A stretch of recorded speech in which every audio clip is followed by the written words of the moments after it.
Okay, first thing I'm going to do is I'm going to open up my Pathfinder Tools, which are on the drop down list there.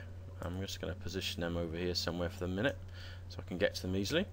I'm going to next go for my shapes, and I'm going to go for an ellipse tool.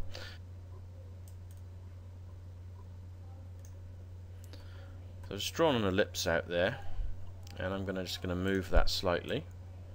And I'm going to go for holding down Alt, and I'm going to drag out a second version, and I'm just going to basically overlap them slightly.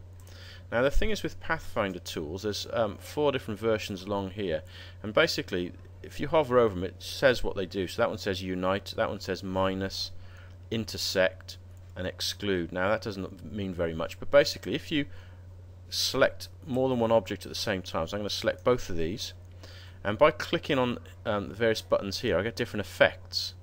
So I didn't want that effect, so I'm going to do Control Z and undo it. Have a look at this one. I don't want that one either. I'm going to do Control Z and undo it. This one I think is probably the one I want, intersect. So it's going to take the intersection of the two. So that is the shape that I wanted. I might make my surfboard slightly thicker, so I might just adjust that afterwards. But this is kind of the basic outline of what my surfboard's going to look like. So now I'm going to go for drawing some rectangles. So I'm going to go to my rectangle tool. Now if I hold down Shift while I drag, it will force it to be a square. And I'm kind of just doing this by eye at the moment, so that probably is about the right sort of size. I'm again going to use my Move tool and use Alt to duplicate that. I'm going to make another copy, and you can see Smart Tools are switched on, lining things up automatically. What I'm going to do now is I'm going to rotate both of these cubes. So I'm going to take one of them to 20 degrees, and I'm going to take the other one to about minus 20 degrees. Now it's only by eye, it doesn't have to be absolutely spot on. That's pretty close. I'm going to do this one by rotating this one to minus 20. I don't have to switch anything special on to get the rotate tool. I just go to near the corner and it turns into the rotate tool. There we go.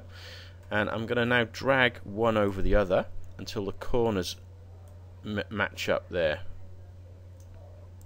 It's not quite there. I might just nudge it using these arrow keys. So I've got both of those things. In fact, that one's still slightly out. I could zoom in if I wanted to get it a bit more accurate. That'll do for now. I'm going to highlight and grab both of those, and again I'm going to look at some of my tools. Now this exclude one, that didn't do what I wanted it to do, so I'm going to say Control Z. Intersect definitely doesn't do what I want this time. Control Z. That doesn't do what I wanted it to do, so it must be this one, Unite. So Unite has removed the shape from the middle and combined the two together on the outside edges. That's what I wanted it to do. And I'm going to now rotate it round until it's pretty much straight, and I'm going to move it over my shape. I think you're getting the hang of how this works now. So again, slightly move that out of the way. I'm going to highlight both of these objects. This time what I want to do is I want to cut out this back section and just leave this bit here. So again I'm going to have a little flick through and see which one does the job. Definitely not that one. Definitely not that one. That's the one I wanted.